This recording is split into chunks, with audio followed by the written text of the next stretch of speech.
Acordei em um local desconhecido, um quarto frio e escuro, onde o ar cheirava a mofo e metal. Eu não lembrava de como cheguei ali. A única coisa que se destacou na penumbra era um calendário na parede, marcando os 56 dias. O que significava isso? O que havia acontecido durante esse tempo? Com dificuldade, ergui meu corpo, sentindo a rigidez nas articulações. O ambiente era sufocante, como se algo estivesse me observando.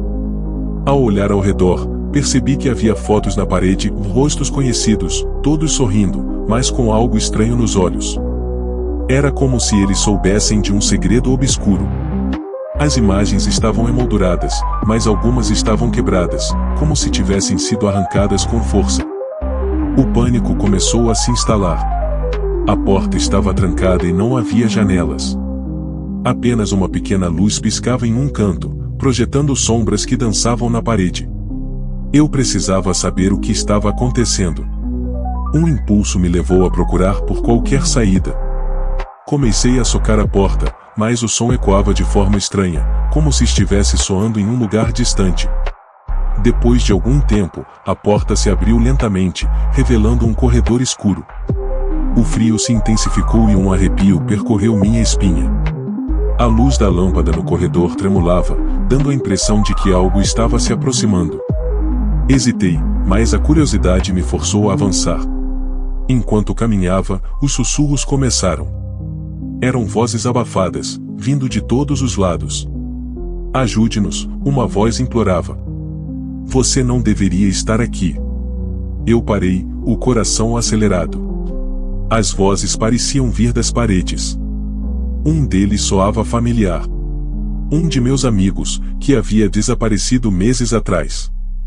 O desespero tomou conta de mim. Eu segui as vozes até uma porta entreaberta. Ao empurrá-la, fui recebido por um espetáculo aterrador, pessoas amarradas, com olhares vazios e corpos magros. Elas olhavam para mim com uma mistura de esperança e desespero. Uma delas, uma mulher de cabelos desgrenhados, se destacou. Você precisa sair daqui. O que aconteceu com nós? E ela começou, mas foi interrompida por um grito distante. Nesse momento, o corredor ficou mais frio, e a luz começou a piscar rapidamente. As vozes tornaram-se gritos de terror. Sem pensar, corri de volta pelo corredor, mas cada porta que eu abria revelava mais horrores, experimentos, pessoas sendo mantidas como prisioneiras, e uma presença sombria se aproximando rapidamente. Finalmente, alcancei a porta pela qual havia entrado. Em desespero, consegui abrir, mas ao cruzar o limiar, percebi que o ambiente havia mudado. O que antes era um quarto comum agora estava preenchido por uma neblina densa, e os rostos conhecidos na parede agora eram os meus. A data no calendário ainda marcava os 56 dias, mas agora havia uma contagem regressiva de 0 dias. Compreendi, então, que o tempo que passei ali não era apenas uma ilusão. Eu havia sido capturado, e a única saída era a morte. O sussurro familiar agora ecoava na minha mente: você não deveria estar aqui.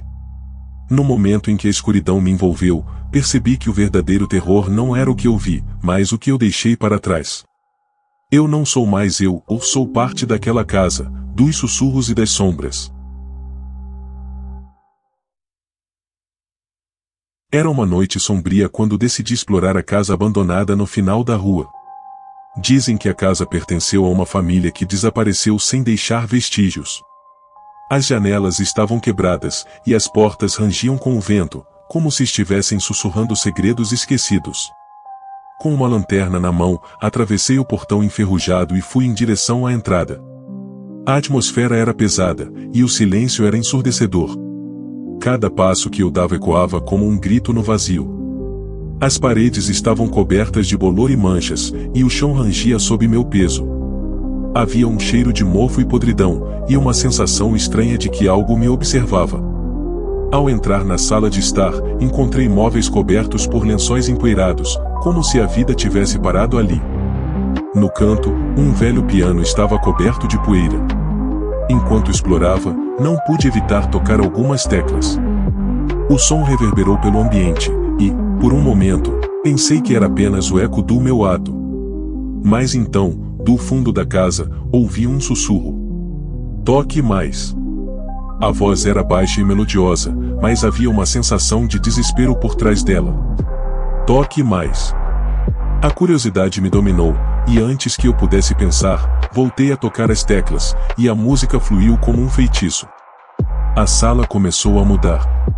As paredes pareciam se fechar, e o ar ficou denso. O som da música se misturou a risos e choros distantes. Olhei em volta e vi sombras se movendo nas paredes, figuras indistintas dançando ao ritmo da melodia. A sensação de ser observado se intensificou, e percebi que não estava sozinho. Você trouxe a música de volta, disse uma voz feminina, tão suave que parecia um sussurro ao vento. Agora você deve ficar.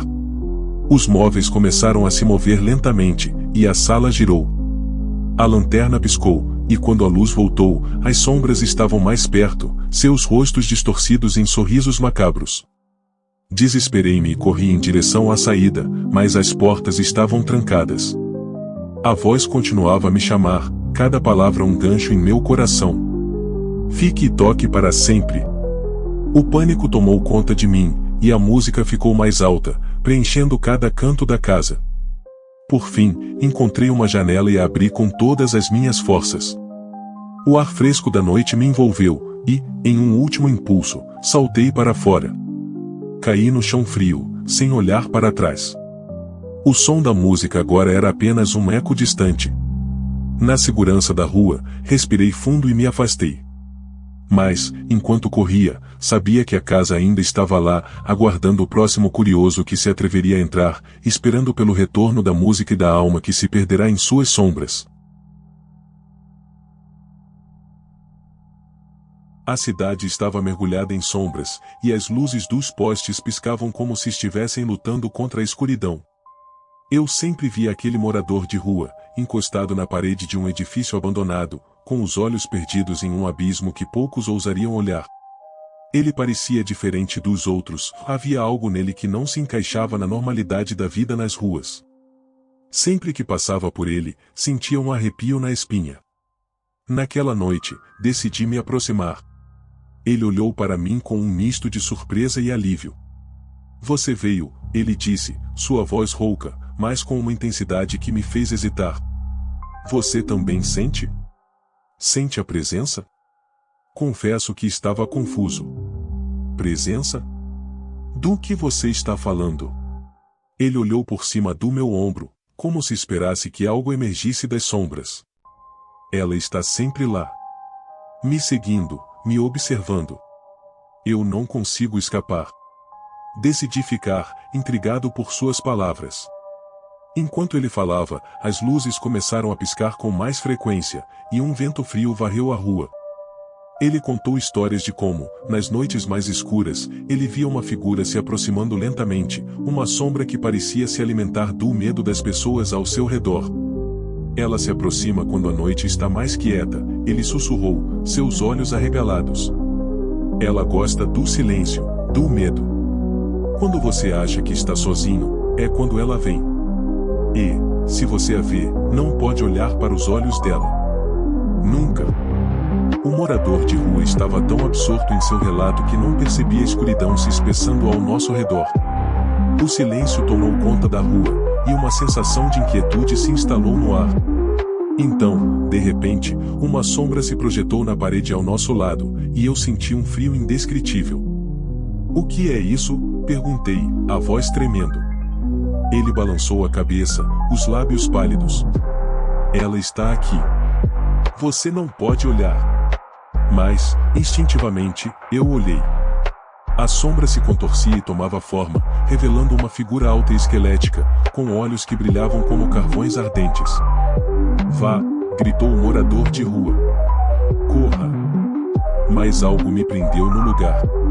A figura se aproximou lentamente, como se estivesse dançando na escuridão, e a única coisa que eu conseguia ouvir era uma risada baixa e sombria. Meus pés estavam colados ao chão, e eu não conseguia me mover. O morador de rua se levantou, e algo brilhou em sua mão, uma faca pequena e desgastada. Ele avançou em direção à sombra, gritando palavras que eu não conseguia entender. Mas a figura apenas riu, e um vácuo envolveu o lugar, como se o ar estivesse sendo sugado. Não me deixe, ele gritou, mas a sombra já havia se voltado para ele. Eu finalmente consegui me mover, e a adrenalina tomou conta de mim. Corri em direção à saída da rua, mas os gritos do morador de rua ecoavam em minha mente. Olhe! Não olhe! Ao sair para a rua iluminada, a sombra desapareceu, mas a sensação de que ainda estava lá, espreitando na escuridão, nunca me abandonou. Olhei para trás, e o morador de rua não estava mais lá. Ele se foi, como se nunca tivesse existido, e a única coisa que restou foi a lembrança do seu aviso, e nunca olhe nos olhos dela. Desde aquele dia, sempre que passo pelas ruas escuras, sinto um frio na espinha. Sinto que a sombra ainda me segue, esperando o momento certo para se revelar novamente. E eu sei que, se um dia eu a ver, não poderei escapar.